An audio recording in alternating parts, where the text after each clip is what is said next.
रायजोआव गोदान एसओपि फोसावदोंब्लाबो रायजो नाङैनो मागो दमासि फालिनो थाखाय साखाफारा जादों।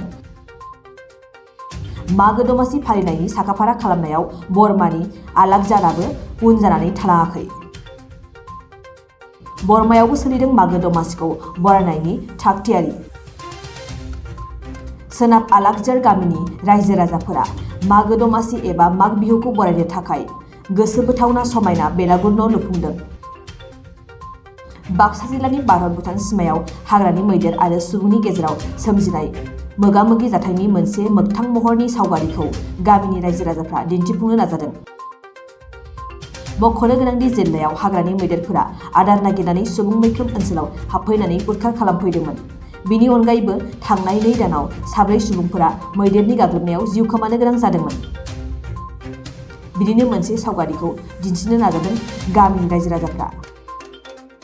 गुबुन फारसेथिं रायजो सरकारा गोदानै फोसावनाय एसओपिखौ लानानैबो फिनजाथाय होदों बानजायगिरिफोरा। मागो दमासिनि सानसे सिगां एबा उरुखानि हराव एसओपिनिफ्राय रेहाय होनांगौ होननानै रायजो राजाफ्रा गिबि मन्थ्रिनिसिम खावलायहरो।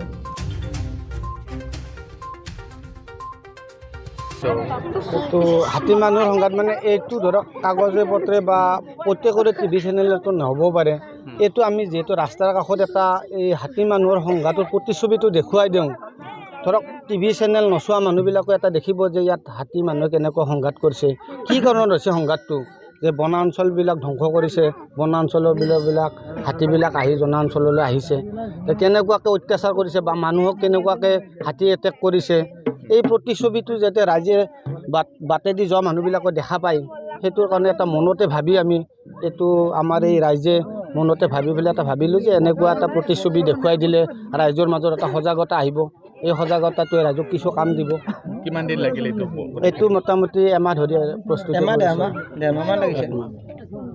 আমাৰ এই অঞ্চলৰ 100-150জন মানুহে ৰাজ্য চৰকাৰে শেহতীয়াকৈ এছঅপি জাৰি কৰিছে যে 10 বজাৰ পাছত ভেলাঘৰত কোনো ধৰণৰ অনুষ্ঠান নহ'ব। এই ক্ষেত্ৰত ৰাজ্য চৰকাৰকে আহ্বান জনাব নেকি?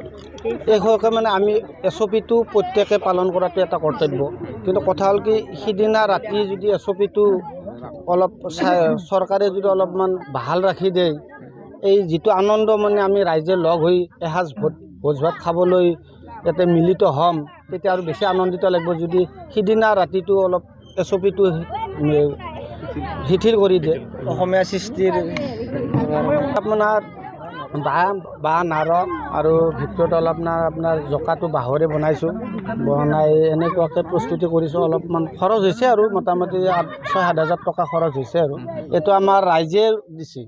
ইয়াৰ সকলোৱে ক'বাই 100 টকা, ক'বাই 150 টকা, কোনোবাই 200 টকা, ক'বাই পাৰে নাই পৰিশ্ৰমেদি লাগি দিছে, কোনোবাই আৰ্থিকেদি লাগি দিছে। এনেকুৱাকৈ আৰু ৰাইজে প্ৰতি বছৰে আমি ইয়াত বেলেগ কৰোঁ। যোৱা বছৰ বেলেগ কৰিছিলোঁ, এইবাৰ বছৰ বেলেগ কৰিলোঁ আৰু অহা বছৰ পাৰিলে বেলেগ কৰিম, যাতে ৰাইজৰ এই পৰিৱেশটো দেখা পাই এটা কিবা মনত ভাল ভাৱ আহে যে ৰাইজে তাতে এনেকুৱাকৈ কৈছে আৰু বেলেগ ৰাইজেও এনেকুৱাকৈ কৰক, যাতে আজি আমি হাতী মানুহৰ সংঘাতৰ বিষয়ে প্ৰতিশ্ৰুতি দাঙি ধৰিছোঁ।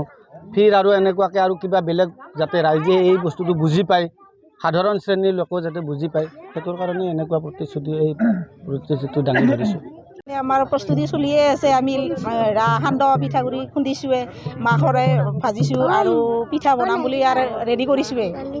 আৰু ইয়াত মেজি জ্বলাব, তাত আমি উৰুকাৰ দিনা নিশা ভোজ ভাত খাম বুলি ভাবিছোঁ।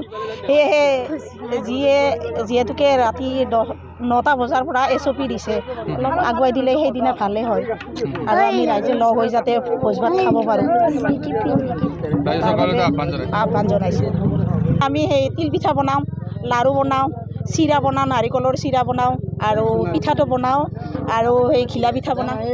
আলহী মাতিছেনে নাই? আলহী মাতিছোঁ। আলহী খাবলৈ যাব নে নাই? যাওঁ, আলহী খাবলৈ যাওঁ।